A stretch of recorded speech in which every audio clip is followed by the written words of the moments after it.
皆様こんにちは、杉菜です。今回はラベンダー、パープル系のフェイスパウダー10種類を徹底比較していきます。こちらのチャンネルではメイクアップアーティストとメイク講師、そしてラピス認定16タイプパーソナルカラーコスメアドバイザーとアナリストの資格を持つ私がパーソナルカラーを用いた新作デパコスのレビューや似合うアイテムの幅をさらに広げるパーソナルカラーを使いこなすメイク提案をしていきます。今回の動画では新作のスックやイヴ・サンローラン・ボーテから人気のエレガンスやコスメコルテまでラベンダーやパープル系のフェイスパウダー10種類のトーンアップ力、室内と自然光で見た時の仕上がり、香り、崩れを比較していきます。少しでもフェイスパウダー選びの参考になれば嬉しいです。他にもベースアイテムの比較動画はもちろんパーソナルカラーを用いた新作コスメのレビューも行っておりますので、気になった方はぜひチャンネル登録して動画もチェックしていただけたら嬉しいです。それでは早速始めていきます。まずは今回比較していくアイテムをご紹介します。イヴ・サンローラン・ボーテオールアワーズハイパールースパウダー04ラベンダー、シュウ上村アンリミテッドモフルースパウダースミレモーブ、ディオールスキンフォーエバークッションパウダーラベンダー、ジバンシープリズムリーブルナンバー00オパルセントチュール、アディクションインビジブルエッセンスルースパウダーグロープラス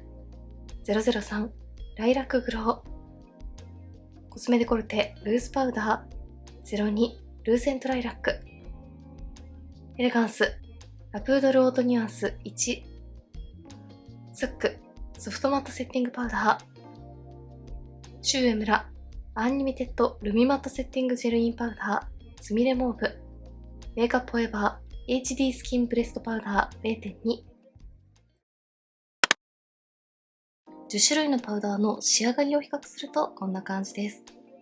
一番トーンアップ効果が高いのはスック、続いてシュウエムラのルースタイプ。こちらの2つは青みの強いパープルカラーでしっかりトーンアップと透明感を感じられます。続いて毛穴補正効果が高かったのはエレガンスとシュウエムラのルースです。こちらの2つは毛穴や凹凸を埋めるようにカバーしてくれてすっきりしたセミマット肌に仕上がります。反対にツヤツヤに仕上がるのはアディクションとシュウエムラのプレストです。こちらの2つは粉っぽさを感じさせないツヤツヤ肌に仕上がります。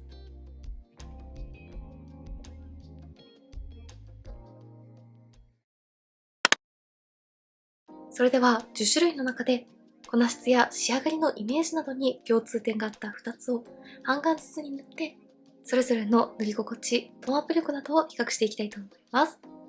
まず比較していくのはこちら。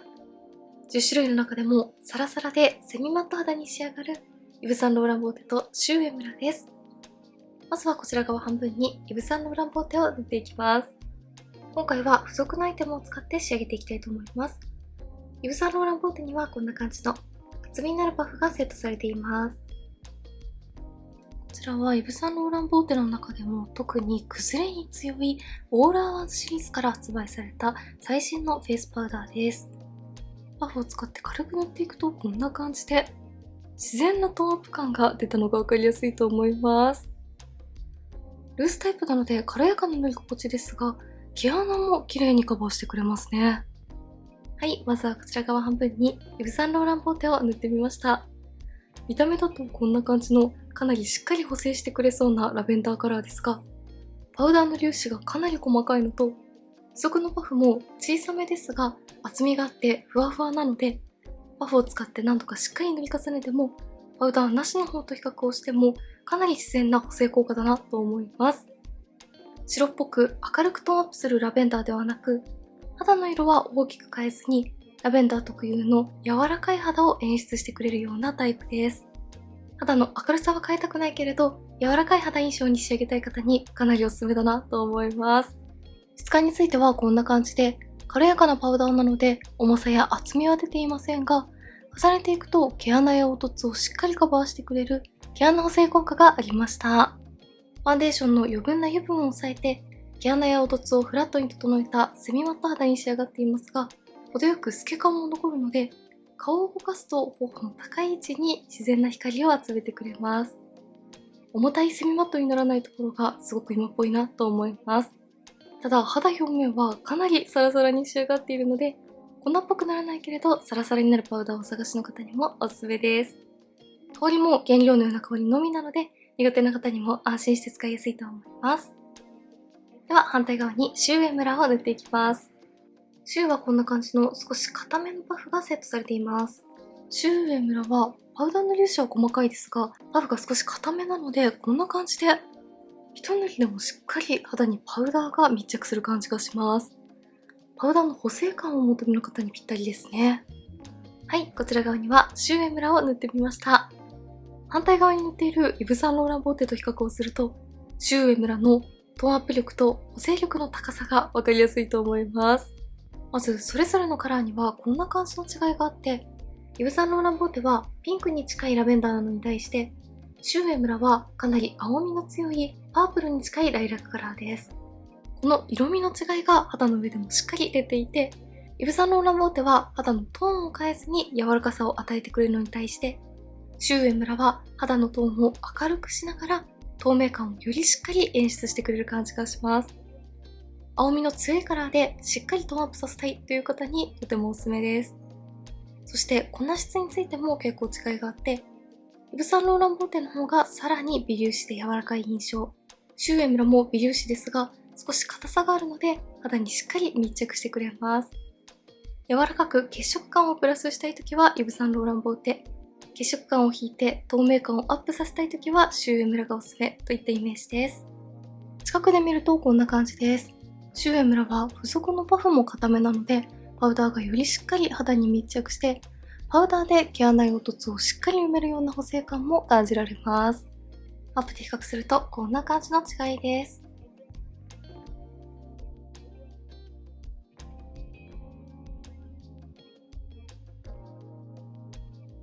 はい、外の自然光で撮影しています。自然光で見ると、イヴ・サンローランボーテの柔らかさとシュウエムラのトーンアップ感、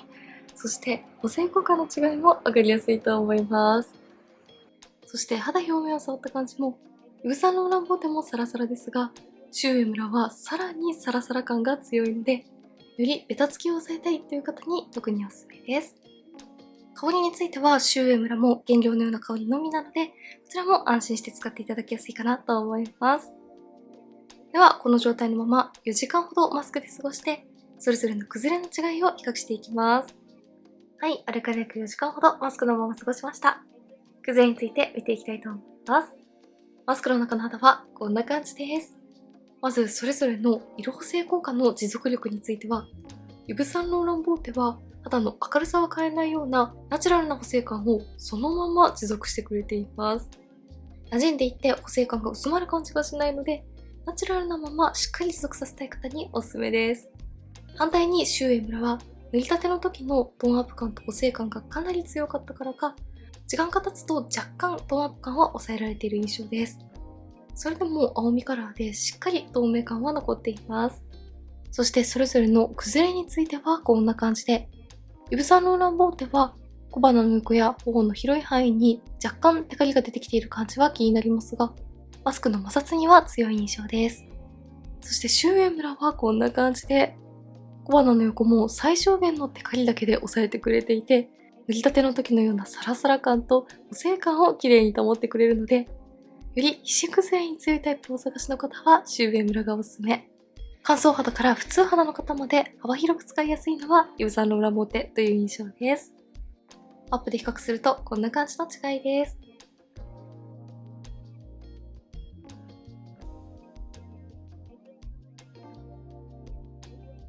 最後に肌表面を触った感じは、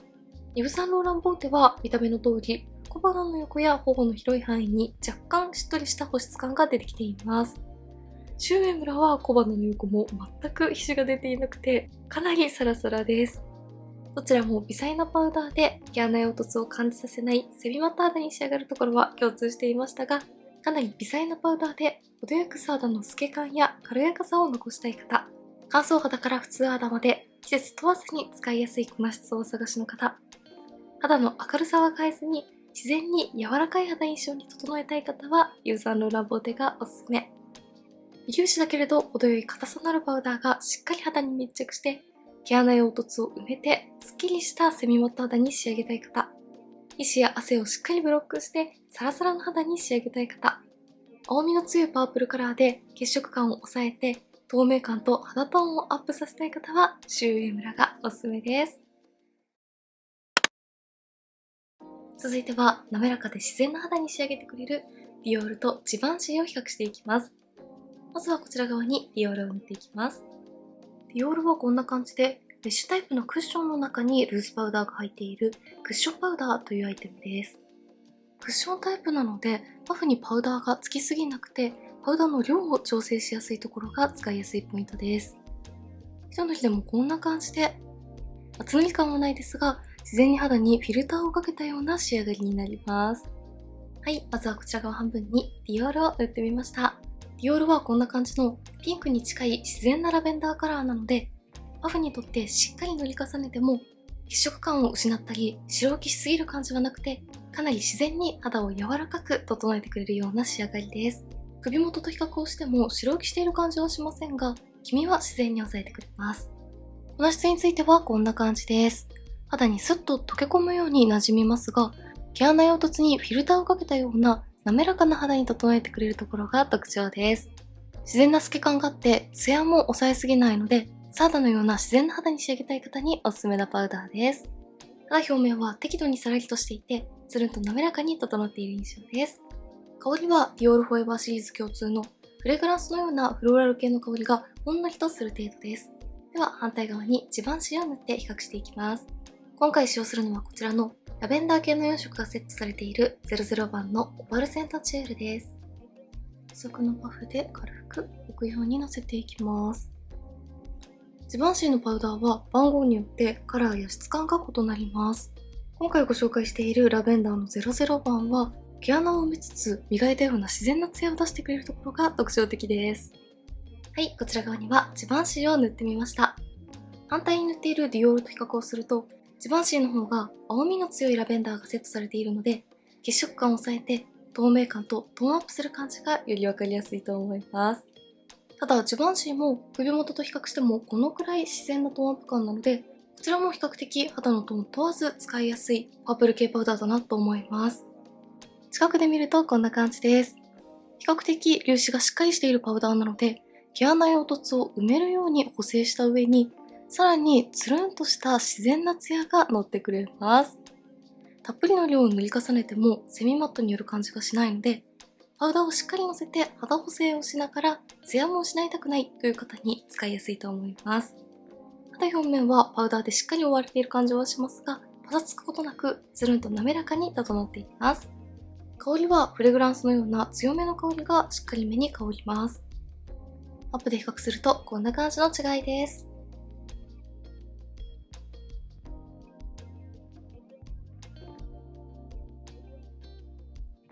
どちらも毛穴をきれいに補正してくれるのにマットにもツヤにも寄りすぎないサーダっぽさを保ってくれるところが優秀なパウダーですが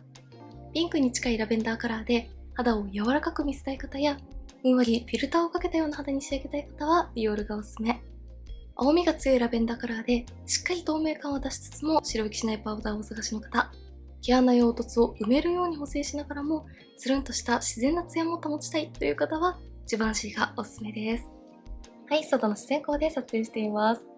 自然光で見るとそれぞれのトーンアップ感と質感の違いが分かりやすいと思います。ディオールはよりサーダっぽい自然な仕上がり、ジバンシーは毛穴や凹凸をしっかり埋めながらもちゃんとツヤも残っている感じがします。はい、あれから約4時間ほどマスクのまま過ごしました。薬剤について見ていきたいと思います。マスクの中の肌はこんな感じです。まず色補正効果の持続力についてはかなり自然な補正感だったディオールもナチュラルにトーンアップをしてくれたジバンシーも塗りたてのままの補正感を持続してくれました。どちらも粉っぽさや厚みが出なくてナチュラルでサーダっぽく仕上がるパウダーですが時間が経ってもくすんでこないところがすごく優秀だなと思います。アップで見るとこんな感じです。どちらもマスクがよく当たる位置はファンデーションから少し剥げる感じはしましたが小鼻の横にパウダーが溜まったり皮脂が出ている感じもしなくてナチュラルな粉感なのに崩れにも強いです。アップで見るとこんな感じです。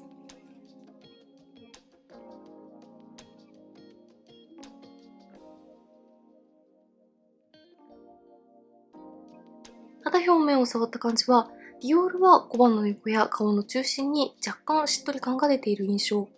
ジバンシーは小鼻の横もベタつきを全く感じさせないような印象だったので、乾燥が気になるタイプの方はディオールがおすすめ。皮脂やベタつきが気になるタイプの方はジバンシーがおすすめです。素肌っぽい仕上がりなのに持続力もあるパウダーをお探しの方におすすめの2つだなと思います。続いてはこちら。パール入りでツヤツヤに仕上がるアディクションとコスメデコルテを比較していきます。まずはこちら側にアディクションを塗っていきます。アディクションはとにかくパウダーの粒子が細かいのと、パウダー自体がかなりしっとりしているので、乾燥が気になる肌タイプの方や、パウダーが苦手という方にもすごく使いやすいです。はい、まずはこちら側にアディクションを塗ってみました。アディクションは寒色系のライラックカラーなので、カラー自体は血色感を抑えてくれて、透明感をアップさせてくれる効果がありますが、こちらのパウダーはかなりしっとりしていて、肌に溶け込むような質感なので、肌なじみがいい分、トーンアップ感も控えめでとても使いやすいです。そして質感についてはこんな感じで、ベースのパウダーはしっとり肌に溶け込んで、その上にシルバーやブルーなどの微細パールがたっぷり入っているので、近くで見てもツヤツヤな肌に仕上がっています。パウダーを塗るとツヤが抑えられるのが気になるという方や、しっとりしたパウダーをお求めの方にとてもおすすめです。顔を動かすとこんな感じで自然なツヤが残っています。肌表面を触った感じは、パウダーを塗っているとは思えないほどのしっとりした柔らかさがあります。香りについても原料のような香りのみなので、苦手な方にも安心して使いやすいと思います。では反対側にコスメデコルテを塗っていきます。コスメデコルテのパウダーは番号によってカラーはもちろん、ツヤやマットなどの質感も異なります。今回ご紹介している02番のライラックはセミツヤ仕上がりです。はい、こちら側にはコスメデコルテを塗ってみました。コスメデコルテはこんな感じで、ブルーにもピンクにも寄り付けない中間的なライラックカラーなので、程よく血色感は保ちつつも透明感を出してくれる、すごく絶妙なカラーです。反対に塗っているアディクションと比較をすると、コスメデコルテの方が青みが抑えめなので、トーンアップ感もよりナチュラルで、首元から浮く感じも気になりにくいです。質感についてはこんな感じで、一度セミマットのパウダーで毛穴や凹凸をフラットにした上に、自然なパールのツヤをプラスしたような毛穴補正効果と自然なツヤを両立したような仕上がりです。パウダーでしっかり補正はしたいけれど、セミマットに寄りすぎるのが苦手という方にとてもおすすめなパウダーです。アップで見るとこんな感じの違いです。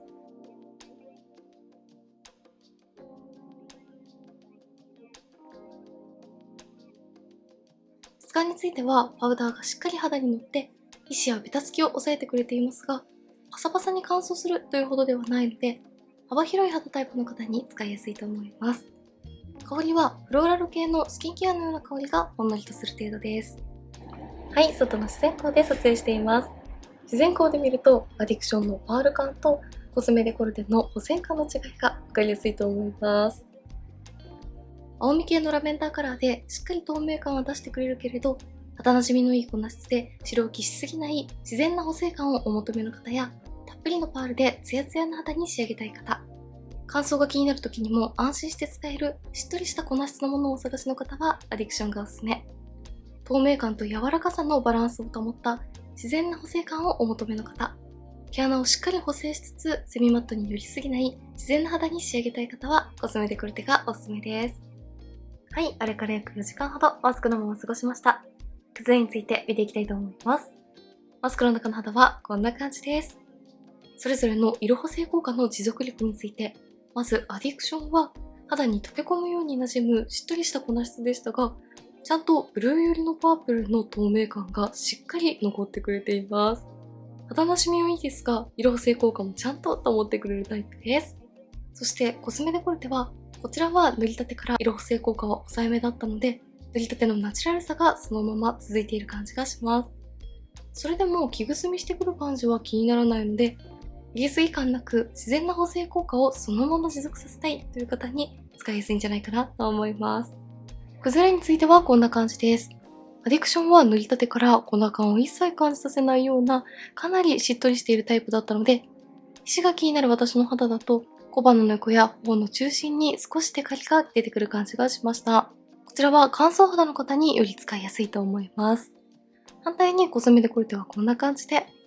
小鼻の横も頬の中心も塗りたてのままのテカリや毛穴を抑えた仕上がりを保ってくれているので、こちらは皮脂崩れが気になる肌タイプの方にも使いやすいと思います。アップで比較するとこんな感じです。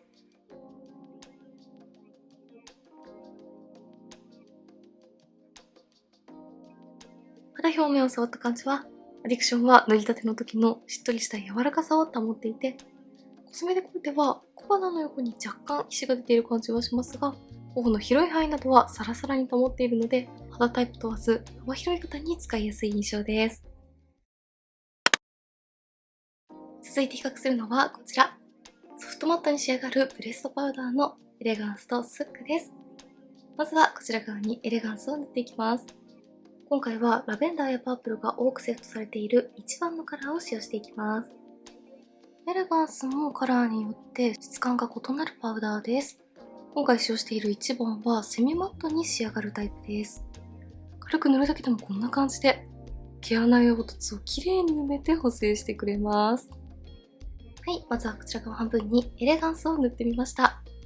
エレガンスはラベンダーやパープル、その他にも色々なカラーが入っている多色パウダーなのと、パウダーがしっかり肌を覆うように密着してくれるタイプなので、パウダーなしの方と比較をすると、かなりトーンアップしている感じがわかりやすいと思います。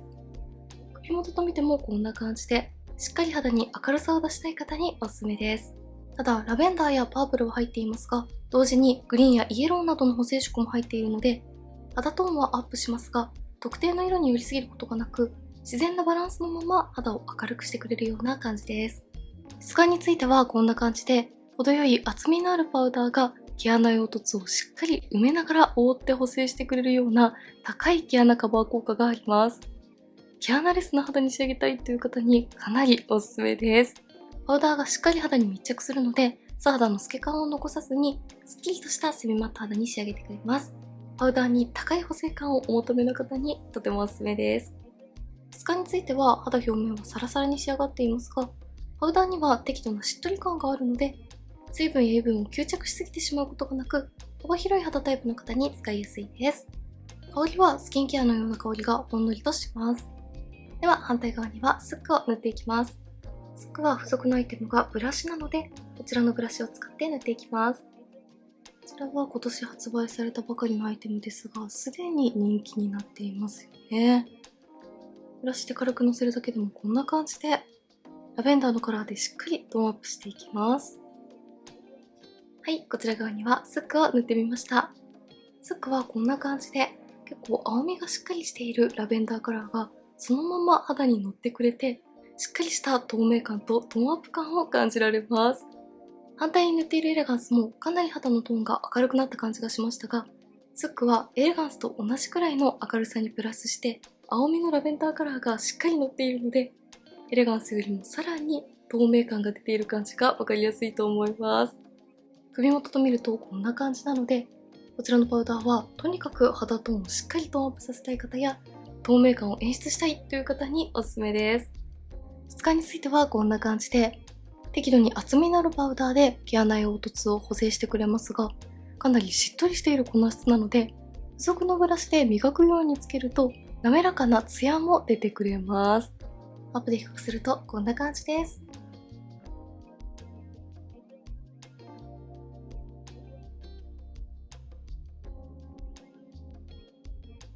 はい、外の自然光で撮影しています。自然光で見るとスックのトーンアップ感がよりわかりやすいと思います。どちらも毛穴や凹凸をしっかり埋めてトーンアップもしっかりしてくれるかなり補正効果の高いパウダーです。肌表面はしっかりパウダーをのせていますが、粉っぽさやパサつきを全く感じなくて、しっとりスベスベに整っています。パウダーでパサつくのが苦手という方にかなり使いやすいと思います。香りについては原料のような香りのみなので安心して使いやすいと思います。はい、あれから約4時間ほどマスクのまま過ごしました。崩れについて見ていきたいと思います。マスクの中の肌はこんな感じです。それぞれの補正効果の持続力について、まずエレガンスは塗りたてが結構しっかりトーンアップしたからか、塗りたての状態と比較すると少しだけ肌トーンが落ち着いた感じはします。それでも首元と見てもこのくらい明るさは保ってくれています。そして反対側に塗っているスックは塗りたての時のトーンアップ感と赤みを抑えた色補正効果をしっかり保ってくれているので、スックの方がさらにくすみにくい印象です。崩れについてはこんな感じで、エレガンスはやはり塗りたての状態だとかなりしっかり毛穴や凹凸を埋めるようにカバーしてくれたので、時間が経つと皮脂と勝って少しだけカバー力が落ち着く感じはします。ただ厚みのあるパウダーですが、皮脂と混ざって小鼻の横に溜まる感じもしないので、こまめにお直しするのがおすすめなパウダーです。反対にスックはこんな感じで、明るさやトーンアップ感はしっかり保っていますが、カバー力が落ち着いているのと、小鼻の横に若干皮脂が出てきている感じはします。こちらはソフトマット質感ですが、しっとりしているタイプなので、乾燥肌の方により使いやすい印象です。アップで比較するとこんな感じです。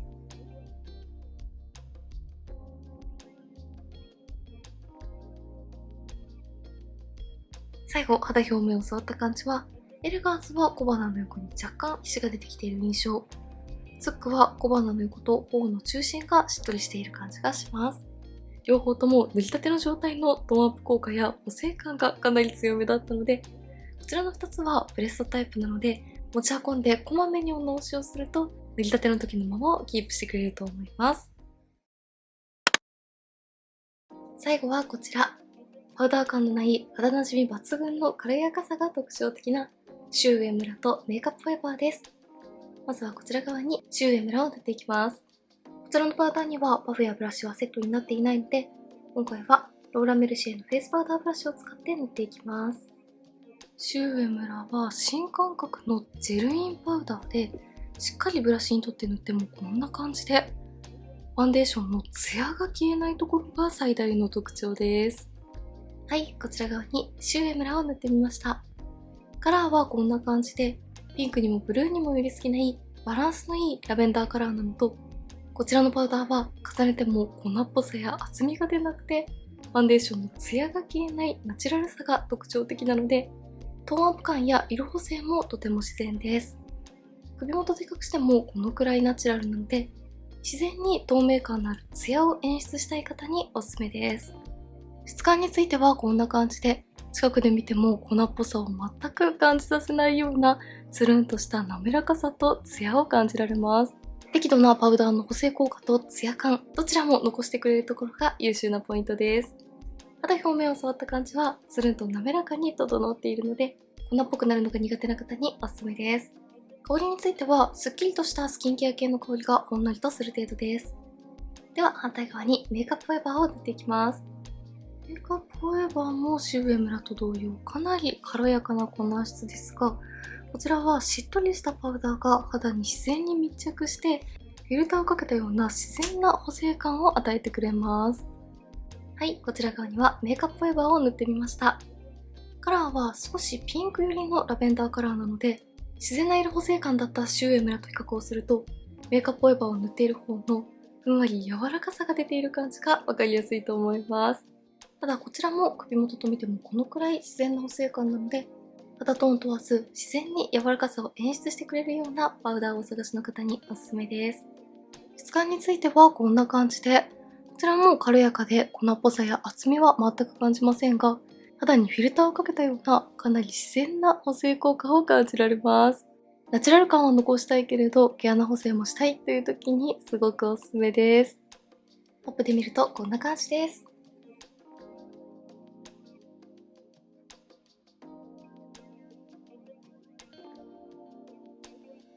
肌表面を触った感じは適度にサラサラ感はありますが、パウダー自体に程よいしっとりさもあるので、こちらは肌タイプ問わず幅広い方に使いやすいと思います。香りについても原料のような香りのみなので安心して使いやすいと思います。はい、外の自然光で撮影しています。自然光で見るとシュウエムラの自然なツヤ感とメイクアップフォーエバーの毛穴レース感がわかりやすいと思います。どちらも肌に溶け込むようなパウダーを塗っている感のない自然な仕上がりですが、ファンデーションのツヤを残した立体的でつるんとした肌に仕上げたい方や、肌トーンを変えない自然な明るさが欲しい方はシュウエムラがおすすめ。重さや厚みは出ないのに肌にフィルターをかけたような毛穴補正効果をお求めの方や、ピンクに近いラベンダーカラーで肌をふんわり柔らかく見せたい方はメイクアップエバーがおすすめです。はい、あれから約4時間ほどマスクのまま過ごしました。崩れについて見ていきたいと思います。マスクの中の肌はこんな感じです。まずそれぞれの色補正効果の持続力については、シュウエムラは塗りたての時点からかなり自然な補正感だったこともあり、塗りたてと4時間後ではそこまで大きな変化は感じにくいです。反対にメイクアップエバーも自然ながらも肌トーンを柔らかく整えてくれる感じはしましたが、塗りたてよりもパウダーがさらに肌に馴染んで、補正力もかなり落ち着いた感じがします。それぞれの癖についてもこんな感じで、シュウエムラは塗りたてから粉感を全く感じさせなくて、パウダーで肌を補正するというよりも、ファンデーションのツヤを消さないパウダーという感じだったので、皮脂が気になる私の肌だと、小鼻の横や頬の広い範囲に皮脂が出てくる感じが少し気になりました。反対に塗っているメイクアップフォーエバーは、塗りたての自然な肌っぽさはそのままに、小鼻の横のテカリも最小限に抑えてくれています。アップで比較するとこんな感じの違いです。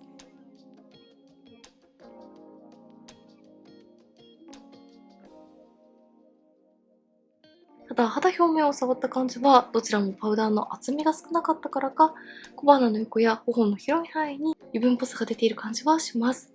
こちらの2つは皮脂や汗を吸着してブロックするというよりも、乾燥が気になる肌タイプの方により使いやすいと思います。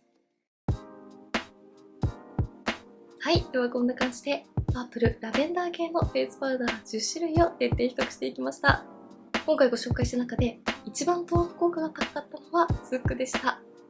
青み系のラベンダーカラーがしっかり肌に塗って血色感を抑えて透明感を出しながら肌の色をしっかり明るくしてくれます。2番目にトーンアップ効果が高かったのはシュウエムラです。こちらもかなり青みの強い寒色系のパープルカラーで、スッキリとしたトーンアップ感をしっかり得られます。組み合わせる下地やファンデーションによって仕上がりや崩れに違いは出てくるかと思いますが、少しでもパウダー選びの参考になれば嬉しいです。メイクについてのご質問やこんな動画が見たいなどございましたら、お気軽にコメントやチャンネル登録していただけると嬉しいです。それでは最後までありがとうございました。